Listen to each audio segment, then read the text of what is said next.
things that you mentioned in your speech was that sooner or later they're going to have to come out of college and live with the reality of life and making a living and doing these types of things.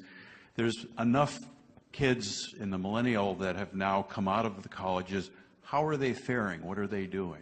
I mean, they're faring poorly. They're shocked. I mean, they're kids who are now suing their colleges. This is an actual lawsuit. Suing their colleges because they're saying, I was promised a job, I was promised an income after I come out of here. Right? The Occupy Wall Street movement was all disenchanted college kids who got out after that lesbian dance theory major and thought they were going to make six figures somewhere. And it turns out nobody pays to watch people theorize about lesbian dance. So, you know, so they end up, you know, going and living in tents in Central Park and pooping on themselves. Life is a rough teacher. What the left has tried to do is extend kind of the period of adolescence indefinitely, right? So now you're 26 and you're on your parents' health care. Okay, by age 26, I'd been married for a couple of years, and I was 2 years away from having a kid, and I already had 2 degrees and 4 published books. You know, it turns, and by the way, I'm not even a success story if you go back 50 years, right? 50 years by the age of 26. You were supposed to be fully ensconced in your job. You're supposed to have like 3 kids by that point. What we've done is prolonged adolescence indefinitely. And so what Obama's goal is, what the left's goal is, what Bernie Sanders, Hillary, they have the same goal. And the same goal is to extend college out.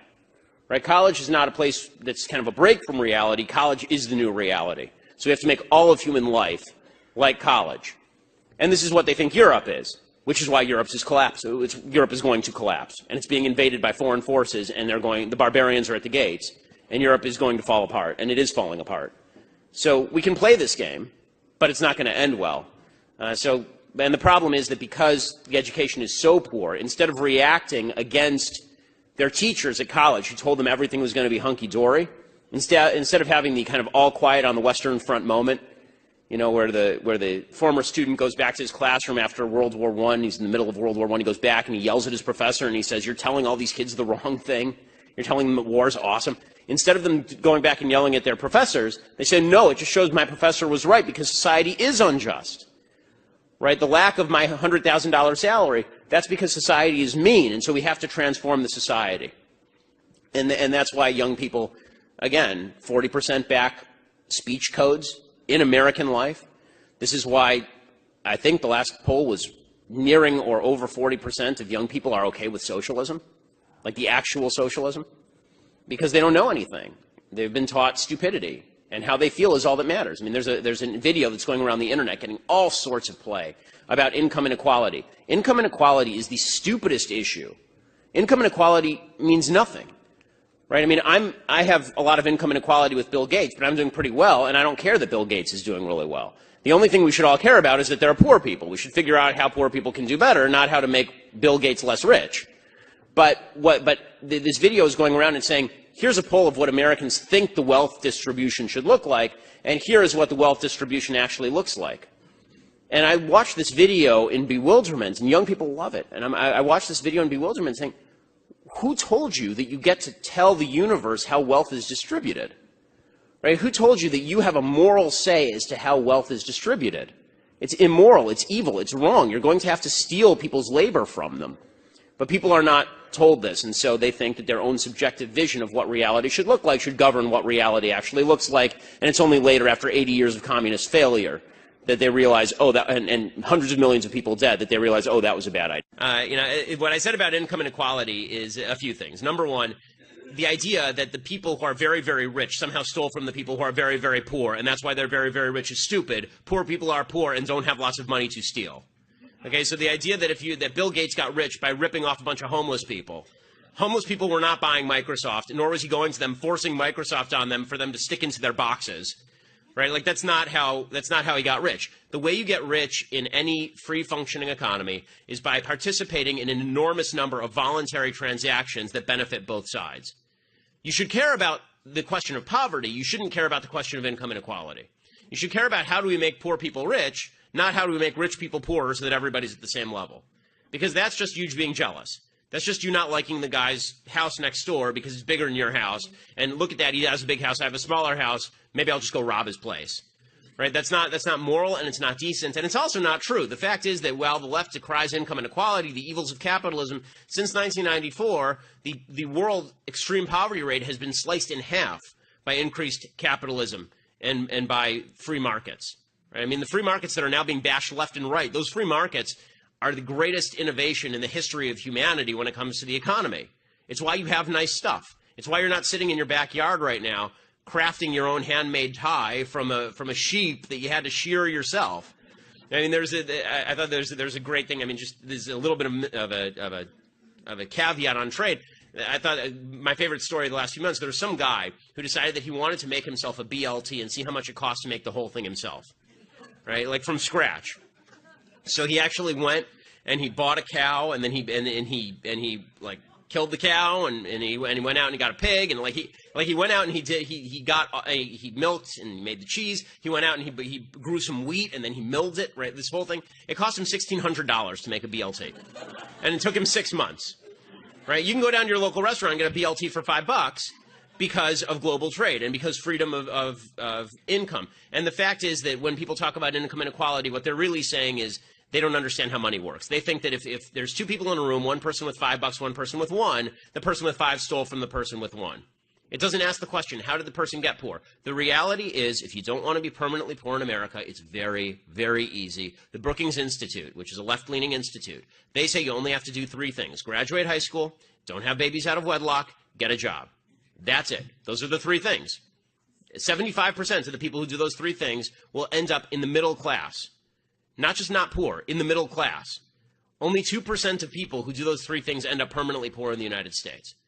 So the idea that it's the rich people keeping the poor people down, and they're doing it for their own pleasure, their own sick pleasure. Bill Gates says, for sport, he shoots poor people from the balcony of his mansion.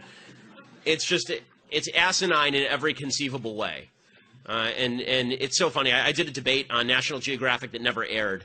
It never aired because it was brutal. And it was me against 3, which made it almost fair for them. And it was like Van Jones, and I think Van Jones was on the other side, and some professor from NYU, and it was exactly on this topic. And I said to them, are you proposing that we actually just kill the rich people and redistribute their money? And they said no. And I said to them, why are you talking about the rich people? What did they do? And they didn't have an answer, because they don't know what the rich people did. They just know they want their cash. The idea that income inequality is correlated in any way with overall poverty is really silly. There are countries with really high income inequality and very low overall poverty. That's like the United States. There are countries with 0 income inequality, Sudan, and nobody has anything. Right? So the idea that the differential is the statistic that matters, it doesn't. The fact is, in the United States, 9 out of 10 Americans are living above the global middle income standard. Right? Everybody in the United States is rich by global standards. And you want to get rid of the income inequality by destroying that, good luck to you. Fact number 1, transgender is not a disease. This is not my opinion. This is facts from the World Health Organization and the American Psychologists Association. Just like gay people don't have a disease. Fact number 2, rich kids stay rich, poor kids stay poor. Out of 1,800 billionaires in the world, 12 of them are black. Where you come from, where you grow up, how much your parents earn, whether your parents were married plays a major role in determining where you is there a question mark at the end? Fact number 3, I would just like to remind you that hate speech is not free speech. Yes, it is. And my question is, since facts don't care about your feelings, why did you use false facts? Okay, so none of the facts that I used are false. First of all, yes. No, okay, first of all, would you like the answer? Okay, so the 3 facts you mentioned, you talked about transgenderism. First of all, until 5 minutes ago, the DSM specifically defined transgenderism as a disorder. It defined it as gender identity disorder, now it calls it gender dysmorphia, which doesn't even make sense. It says that depression is the actual problem, not the actual gender disorder, which again does not explain why the transgender suicide rate is upward of 40%, and the actual suicide rate for the rest of the American population is lower than 3%. Okay, so that's number one. Number two, you talked about income inequality, and you suggested that all wealth is inherited. This is nonsense. According to the IRS statistics, if you are born into the bottom 20% of wage earners in the United States, you will not be one of the bottom 20% of wage earners in the United States. 90% of people will not be within 15 years. There's tremendous wage mobility in the United States of America. Plus, there is not a group of people who just sit at the very top and stay there. People move up and down, in and out of the 1%. 1% just defines the line of income. It doesn't define the people who are in that 1% of income. I've been in the 1%. I've been out of the 1%. It will happen to lots of people. People who are older tend to be more likely to be in the 1%. They weren't once in the 1%. What happened? Okay, so that's number two. Number three, you say hate speech is not free speech. It depends how you define hate speech. The only speech that is not free speech is speech that overtly defends or pushes violence. Specifically, speech that is generating violence, right? That's the only type of speech that's not hate speech. If I say things you don't like, that's not hate speech. And if you think that it is hate speech, you're a fascist. End of story.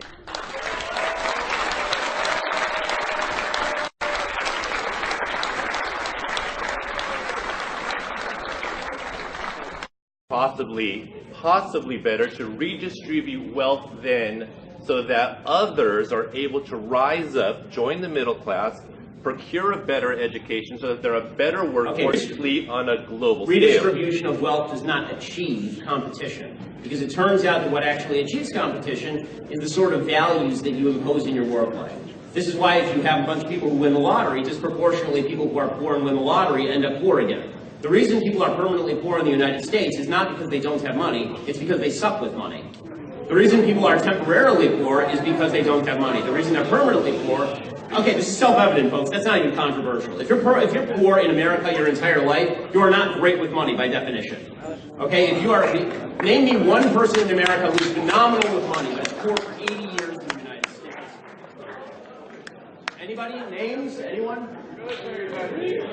Okay, military veterans. Okay, military. Okay. Test. I'm sorry, Mr. Shapiro. I'm at a point right now, quite frankly, where I'm going to dismiss the students. I know there are other questions that would like to be asked. Why? With all due respect, Mr. Shapiro, Mr. Shapiro represents a narrative that he's providing to all of you guys based off of his opinions, what he believes, and what he wants to share with all of you. I know that the education was there for all of you to understand left side, right side, whatnot, but also the opportunity was allowed for him to impress upon you some of his opinions about certain things. And I think the lesson was there for me to understand and also for all of you to understand. I think what this is getting into now is it's starting to cross the line. And what would that line be? Why are they crossing the line? I don't see nothing wrong. There's nothing wrong. let me ask this You're question. the one who's crossing the line. Let me ask this question. If, for those students who would like to be dismissed, I'm allowing you to go ahead and do so at this time. For those of you who would like to continue to listen, you can remain and listen to Mr. Shapiro and also the information.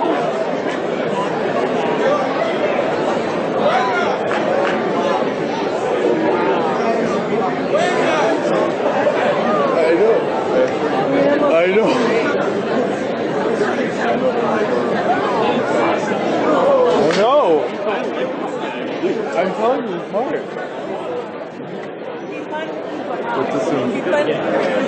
Keep on asking questions. I'm gonna get the mic.